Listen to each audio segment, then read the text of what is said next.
Menko Polhukam beserta sekretaris serta jajaran yang saya hormati. Assalamualaikum warahmatullahi wabarakatuh. Selamat sore dan salam sejahtera bagi kita semua. Om Swastiastu, Namo Buddhaya, salam kebajikan. Ada beberapa hal, Pak. Anggota Komisi 11 DPR dari fraksi Golkar Muhammad Misbakun heran dengan status hukum tersangka kasus TPPU Rafael Alun Trisambodo ke Mahfud.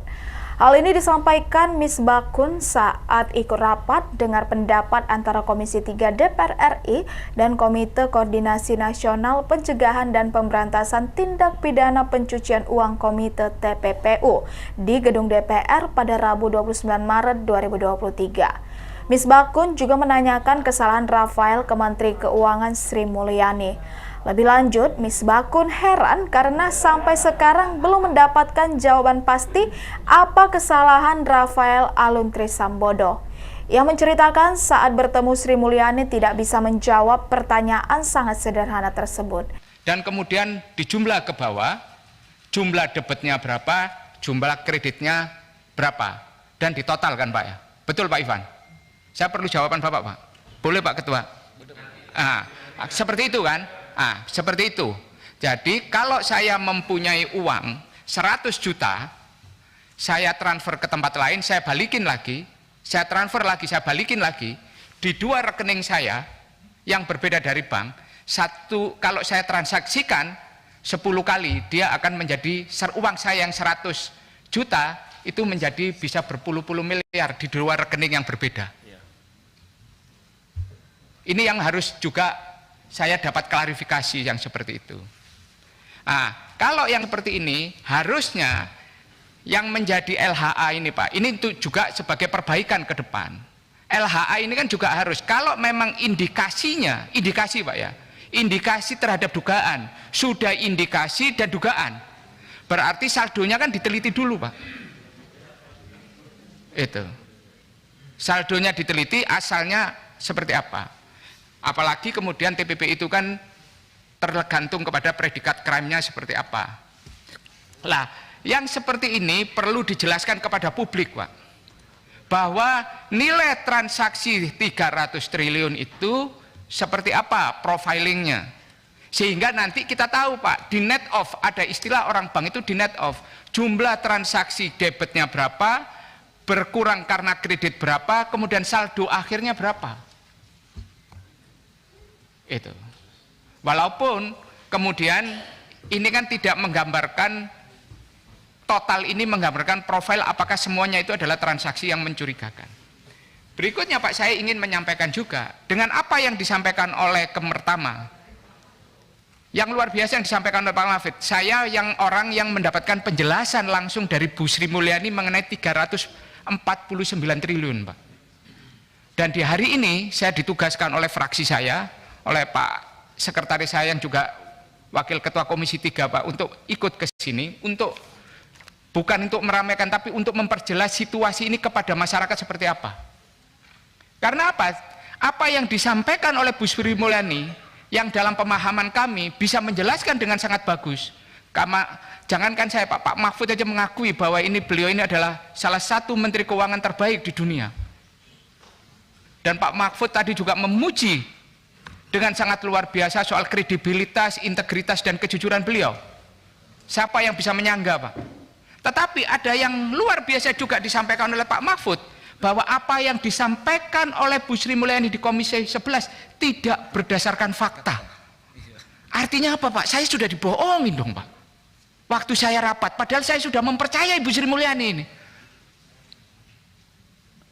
Saya sudah mempercayai Bu Sri Mulyani. Bapak mengatakan bahwa Bapak percaya bahwa Bu Sri Mulyani adalah seorang menteri yang punya integritas, salah satu Menteri Keuangan terbaik. Kemudian Bapak mengatakan apa yang disampaikan Bu Sri Mulyani di rapat Komisi 11 itu tidak berdasarkan fakta. Ya Bapak bisa mengatakan kalau tidak dilarang ya dibolehkan. Kalau tidak berdasarkan fakta ini saya akan mengartikan apa? Berbohong, menipu, itu apa? Saya nggak tahu terminologi yang digunakan apa. Lah inilah Pak yang ingin saya perlu klarifikasi terkait itu. Karena begini Pak, Kalau sepak bola ini Pak, semua orang ketika Bapak mengatakan 300 triliun, orang sudah mengatakan gol. Semua orang mengatakan ini Pak. Tiba-tiba wasit ngomong begini Pak, VAR. Dilihat videonya, ternyata offset. Seluruh stadion dan seluruh penonton TV, ya offset. Tiba-tiba datang lagi 349, gol lagi. Wasit bilang begini lagi Pak. Ternyata apa? VAR belum jelas lagi. Kita ini sekarang mau nanya, ini sudah gol apa belum? Karena apa? Penjelasannya Bu Sri Mulyani Bapak katakan tidak berdasarkan fakta. Apalagi kemudian tadi Pak Ivan mengatakan, Bu Sri Mulyani ketika mengatakan hanya yang berkaitan dengan 3,3 triliun yang berkaitan dengan pegawai Kementerian Keuangan. Pak Ivan jelas clear mengatakan 35 triliun datanya. 35 triliun yang berkaitan langsung itu. Yang berkaitan langsung itu 35 triliun. So, yang pegawai Kemenku, kalau Kemenku dengan pihak lain ada. Ini Pak. Karena apa Pak? Kalau Bapak menyampaikan itu tidak benar. Karena kami juga mempunyai kecurigaan. Apakah yang disampaikan oleh Menteri Keuangan ini benar selama ini ke Komisi 11? Contoh Pak Arya pernah mengungkap soal, tadi juga Pak Ivan menyampaikan soal emas Pak. Ini kita nanya ini, transaksi ini selama ini Pak, kalau transaksi keuangan itu Pak, miring ke kiri sedikit itu bisa legal dan bisa tidak legal. Tergantung HS-nya Pak, harmonisasi sistemnya. Di buku tebalnya bea cukai ini. Ini ada Pak Kabar Reskrim. Itu bisa dilihat Pak, kalau misalnya emas ini miring sedikit itu bisa dianggap bukan emas olahan, bisa emas mentahan dan sebagainya, tergantung kepada kita mengkategorisasikannya di dalam HS-nya, dan kita harus percaya itu. Lah selama ini Pak Arteria pernah mempermasalahkan transaksi triliunan itu seperti apa. Bahkan Bu Sri Mulyani Pak rapat dengan kami di Komisi 11 Pak, itu merasa terprovokasi dengan apa yang disampaikan oleh Pak Mahfud, sehingga beliau membuka apa yang dilarang oleh undang-undang, memberikan inisial wajib pajak, inisialnya individu wajib pajak, berapa omsetnya. Dan Bu Sri Mulyani menyampaikan bahwa dia situasinya sangat berbeda. Karena apa? Ini ternyangkut transaksi emas tersebut. Kalau orangnya Pak, karena apa Pak?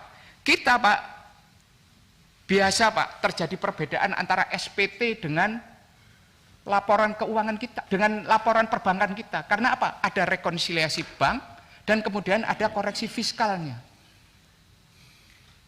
Lah ini apa yang sebenarnya Bu Sri Mulyani kalau tadi tidak mau dikatakan oleh Pak Mahfud tidak berdasarkan fakta, apa yang mau disembunyikan oleh Bu Sri Mulyani di internal mereka? Ini yang kita juga ingin tahu Pak. Usulan kawan-kawan untuk mengundang Bu Sri Mulyani itu sangat rasional dan masuk akal. Dan silakan sebelum datang ke sini diselesaikan di tingkat pemerintah Pak. Supaya nanti apa? Tidak lucu Pak. Kami sebagai partai pemerintah itu menyaksikan pihak eksekutifnya berantem sendiri, terus kami harus menilai pemerintahan yang kami dukung Pak. Lah ini Pak, minta tolong Pak. Dan berikutnya Pak, saya ingin menyampaikan Pak, soal tadi yang disampaikan oleh Pak Ivan, transaksi 35 triliun itu Bapak kemudian mengatakan mengasumsikan seorang kepala PPATK mengambil posisi mengasumsikan. Asumsi itu bersifat sangat subjektif Pak. Sementara data-data keuangan itu harus dinilai, tidak boleh didasarkan kepada asumsi, tetapi kepada penilaian judgement profesional atas fakta yang ada. Bapak tadi kalimatnya clear, atas asumsi Bapak menyampaikan. Dasar asumsi, makanya saya nanya Pak, nanti asumsi profesional apa yang jadi dasar pertimbangan Bapak? Apakah ini asumsi profesional atau asumsi subjektif pribadi Bapak? Karena apa? Bapak kemudian mengkaitkan dengan cangkang, perusahaan cangkang, kemudian transaksi yang dialihkan dengan proksi dan sebagainya. Bagi saya itu bukan sesuatu hal yang luar biasa, Pak. Karena saya tahu dalam dan mengerti soal bagaimana mendesain dan hal-hal yang sifatnya transaksi seperti ini. Tetapi ini adalah hal yang sangat-sangat biasa di dalam sektor keuangan. Sama tadi yang disampaikan oleh Pak Mahfud soal Bapak tadi menyampaikan polanya kemudian berubah, mengganti PT-nya dengan ini, mengganti PT-nya dengan ini. Itu sangat biasa, Pak. Pertama, bisa saja dia bertransaksi untuk merubah kepemilikan saham yang berbeda, kemudian dia berganti PT dan sebagainya. Tetapi semua hal-hal yang tersebut kan harus diklarifikasi karena LHA itu adalah raw material data, belum informasi. Ketika dia menjadi informasi adalah ketika dilakukan klarifikasi, dia baru menjadi informasi. Menjadi informasi pun harus dilakukan analisis lebih mendalam untuk kemudian klasternya kita bagi dua. Ini ada tindak pidananya, dugaan Mas Yan, itu pun masih dugaan. Dan kemudian kita drop bahwa ini tidak ditemukan dugaan. Dugaan pun kita bawa ke APH, Pak. Prosesnya masih lebih jauh lagi. Proses rute yang panjang seperti ini, ketika di rute yang pertama kita sudah buka ke publik, apakah rakyat kita dengan literasi yang kita semua tahu, apakah akan bisa mencerna seperti kita mencerna penjelasan Pak Mahfud hari ini? Berbeda, Pak. Inilah sebuah pembelajaran yang paling baik kasus ini. Bagaimana rakyat jangan disajikan oleh data-data yang masih belum clear, masih belum jelas proporsi kedudukannya di dalam hukum. Dan ini juga menjadi indikasi bahwa di pemerintahan juga harus solid. Jangan sampai apa yang disampaikan oleh Pak Beni Harman tadi terjadi. Karena kami, Pak, adalah partai yang loyal memperjuangkan Pak Jokowi sejak awal. Dan kami mengawal sampai akhir, Pak. Itu. Kami mengawal sampai akhir, Pak. Itu. Lah, ini yang penting, Pak, perlu kami sampaikan. Dan berikutnya, Pak. Tadi Bapak menyampaikan soal RAT. Bapak menyinggung soal angin Prayitno. Pertanyaan saya, sampai hari ini datanya RAT itu perbankannya, LHKPN-nya semuanya dibuka. Kalau LHKPN terbuka, perbankannya dibuka. Kemudian safety book-nya dibuka. Pertanyaan saya, sampai hari ini RAT itu belum menjadi status tersangka kasus apapun. Belum menjadi tersangka kasus apapun.